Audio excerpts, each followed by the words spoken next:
Episode वहीं से शुरू होता है जहां खत्म हुआ था। रिमुरु और बाकी सभी पार्टी एंजॉय कर रहे थे। काइजिन कहता है, मुझे एक स्वॉर्ड बनाने में कितना मेहनत करना पड़ा था, लेकिन तुमने आसानी से 20 कॉपीज बना दिए। रिमुरु कहता है कि उसने बस एनालाइज किया और मैजी स्टील क्लस्टर का यूज करके एक स्वॉर्ड बना दिया। काइजिन कहता है, अगली बार मैं इतना बढ़िया स्वॉर्ड बनाऊंगा कि तुम उसे कॉपी भी नहीं कर पाओगे। इसके बाद एक लड़की रिमुरु को फॉर्चून टेलिंग के बारे में बताती है।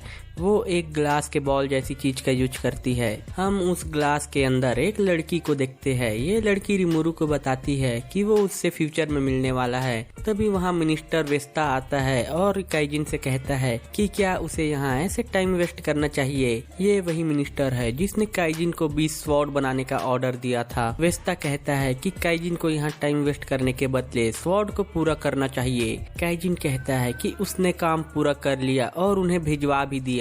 ये सुनकर वेस्ता पहले तो सरप्राइज्ड हो जाता है, लेकिन फिर से कहने लगता है कि ये तो एक्सपेक्टेड ही था।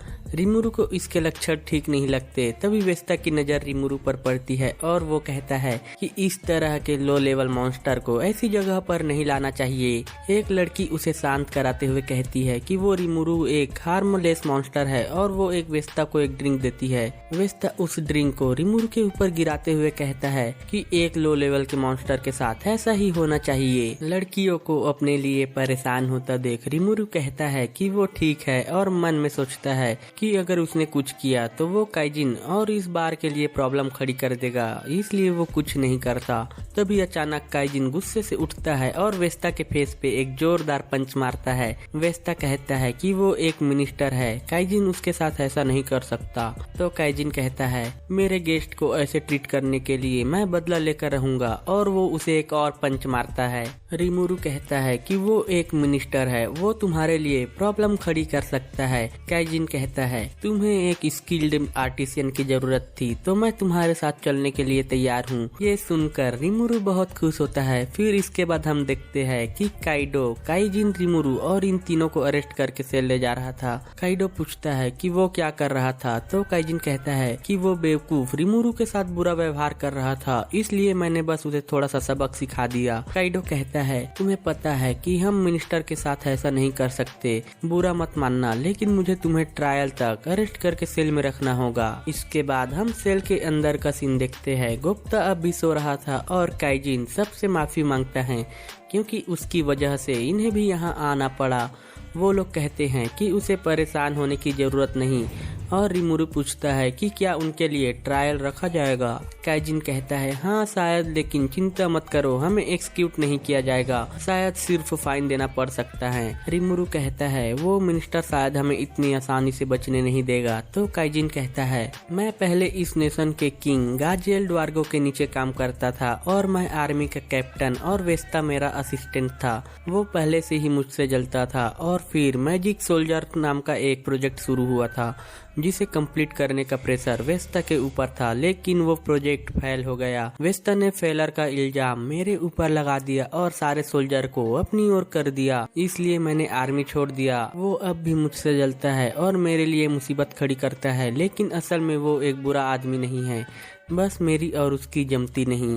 फिर काइजिन और ये तीनों कहते हैं कि अब से ये सभी रिमुरु के साथ ही रहेंगे, और रिमुरु को छोड़कर ये सभी सो जाते हैं। कुछ समय बाद गुप्ता की आंख खुलती है। रिमुरु उससे कहता है कि उन सभी को बाहर कुछ काम है, इसलिए वो गुप्ता को यहीं छोड़कर जाएंगे। इसके बाद हमें अगले दिन का सीन देखते हैं। वहाँ हम किंग गाजियल ड्वार्गो को देखते हैं। रिमुरु सोचता है कि ये तो दिखने में ही बहुत स्ट्रॉन्ग है। फिर जज कहता है कि ट्रायल शुरू होता है, इस आदमी को आप वकील मान सकते हैं।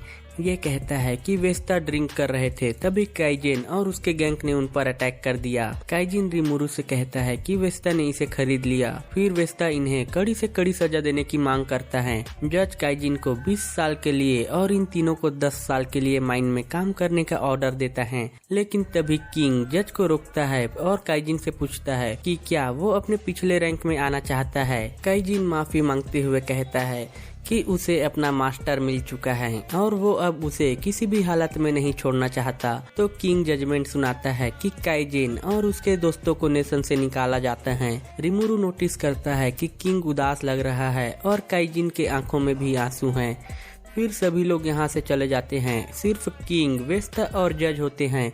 किंग कहता है कि ये बहुत दुर्भाग्य की बात है, मैंने अपने एक लॉयल आदमी को खो दिया। वेस्टा कहता है काइजिन पहले से ही लॉयल नहीं था। तो किंग कहता है वेस्टा, मैं उसके नहीं तुम्हारे बारे में बात कर रहा हूँ।